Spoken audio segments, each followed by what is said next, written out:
Most people think the secret to investing is picking the right stocks, or finding the perfect ETF, or timing the market just right. It isn't, not even close. The things that actually move the needle early on are a lot simpler than that, and most people either don't know them, or they do know them, but they're not doing them. So in this video, I'm going to walk you through the 3 things that genuinely matter most when you're starting out. No complicated theory, just real numbers. Let's get into it. The first one is the most straightforward. How much you're actually investing. I once sat down with someone who was investing on his own.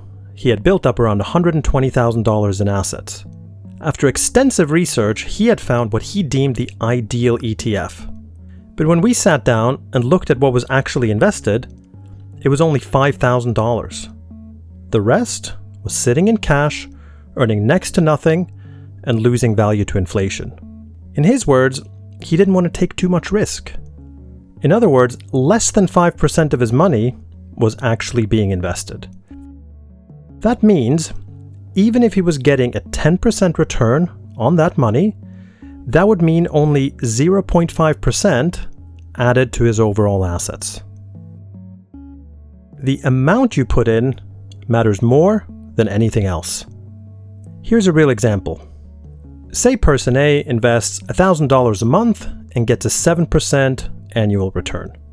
After 20 years, they've got roughly $516,000. Person B invests $500 a month, but they spend a lot of time optimizing their portfolio and manage to generate 8%, which, when compounded over time, does make a difference.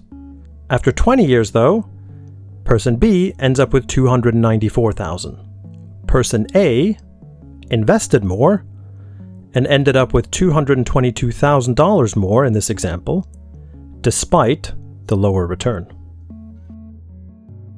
The amount you invest is doing more work than the return you're chasing. So, before you spend hours researching funds and optimizing allocation, ask yourself, am I actually investing enough? Could I increase my income or decrease my expenses, or both, so that I have more surplus income to actually invest? The second thing is starting early, and the numbers speak for themselves. If you invest $500 a month for 30 years at 7%, you end up with around $606,000.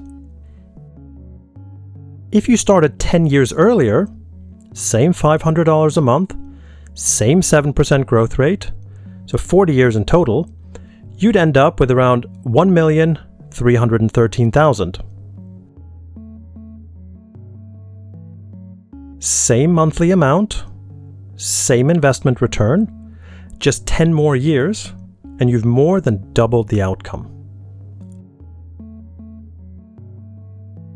That's not a rounding difference.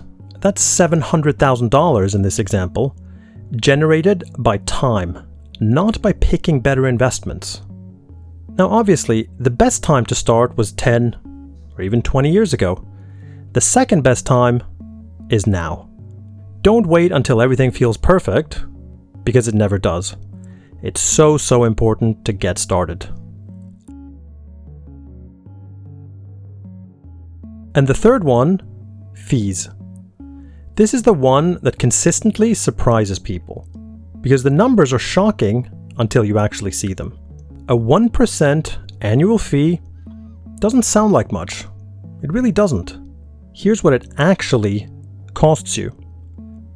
Say you have an investment portfolio of $100,000 and you leave it for 30 years.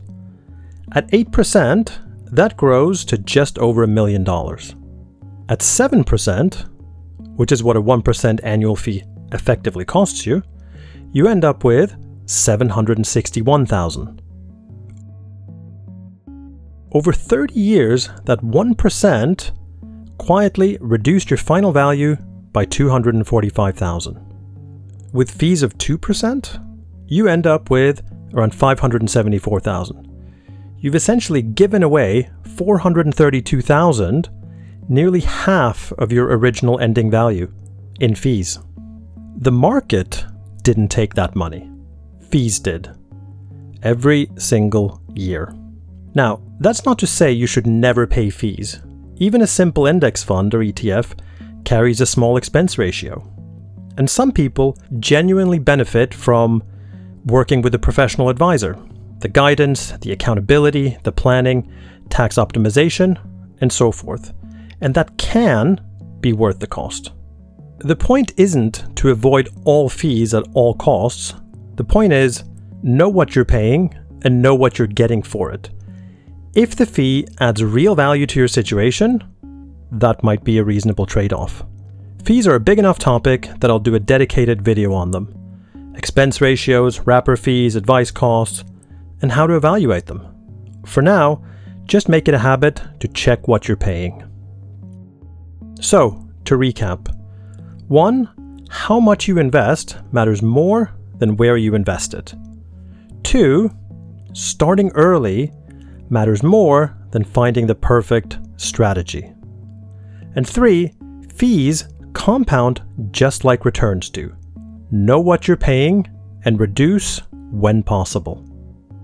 Think about someone who obsesses over whether they should be training with barbells or dumbbells, or should be doing 8 reps or 10, but they only make it to the gym once a week, and when they go, they don't even push themselves that much. That's the case of many investors. They spend hours, weeks, months researching the perfect fund or asset allocation, while the basics aren't there. None of this is complicated, but simple doesn't mean easy, and most people still aren't doing it. If you found this useful, please subscribe. I put out videos every week breaking down the financial basics that actually matter. And if you've got a question or a topic you want me to cover, drop it in the comments. See you in the next video.